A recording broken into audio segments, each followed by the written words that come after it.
Okay, so for days 3 to 7, you're going to start incorporating some of the green smoothies that we've been talking about.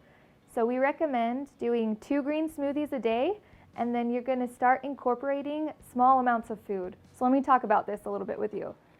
So some of the do's for your solid food that you're going to be having could be like lean meats like chicken with no skin, avoid red meats, and then you'll also be eating egg whites, or you can do vegetables. On the don'ts, you don't want to be drinking any pop, any sugary drinks.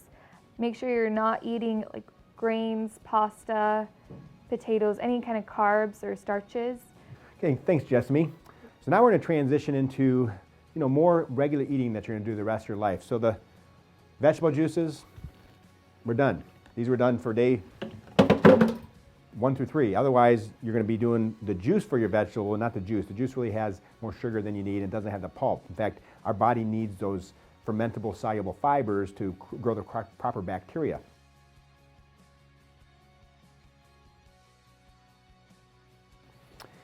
So you're still going to do the smoothies at least twice a day, and you can stick with the list. Eat the foods on the meal plan, and again, small portions.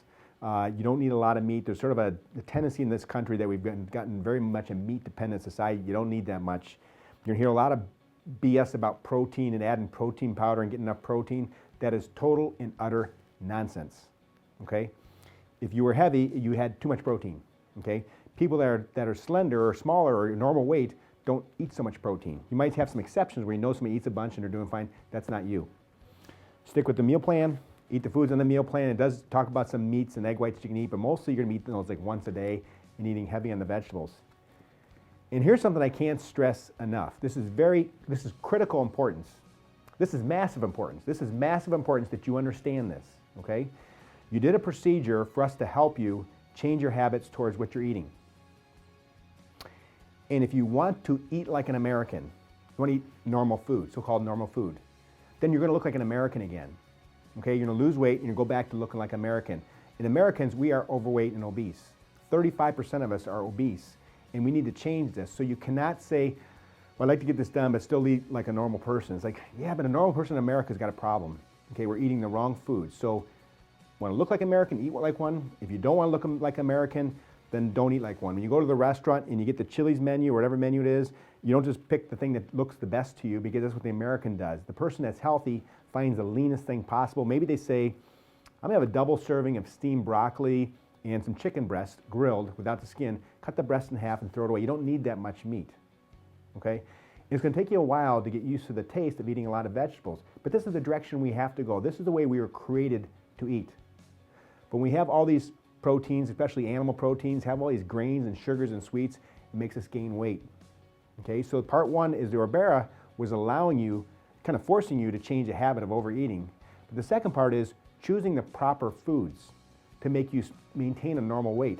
It's not like you can't cheat once in a while. Okay, the problem is we're cheating every day. Go to the airport, drive down the street, and you see things that you should not be eating. Okay, so the reality is this. You must remember this. You want to eat like an American, or eat what we call normal. It's not going to work. Okay, the diet, let's say the meal must change. We also, again, have the availability for you to get the food made at a local grocer. And I selected these out, which were based on the safest and healthiest meats possible, very small portions, and mostly a lot of vegetables and legumes, and avoiding grains and sugars and oils. So you can get these if you really have, life. In fact, it kind of bothered me for a while. I was talking to people about their diet, and I'm like, why aren't they listening to me? Well, I get it. You go home and life goes on, and you go back to some old habits because it's practical. Well, then you got to buy something. I get that. So you can get food. I'd like to have some impact down the road where you have a lot of the grocery stores carrying these things, but grocery stores are stuffing the counters with foods that the typical American wants to eat because that's their customer, okay? But you're becoming a new customer. You should be able to go to the grocery store and pick foods and put it in your basket that you're proud of, okay? That you're proud walking the grocery store checkout and saying, I'm eating the healthiest foods. Even be like a snob to somebody else that's eating kind of crappy because you know you're not supposed to eat that. So the reality is we cannot eat this way any longer and expect a different result. And over time, your tastes will change and your habits will change. You'll notice your skin looks better, you feel better, more energy. You're actually getting rid of some other habits and you're feeling better about yourself, and then it becomes second nature.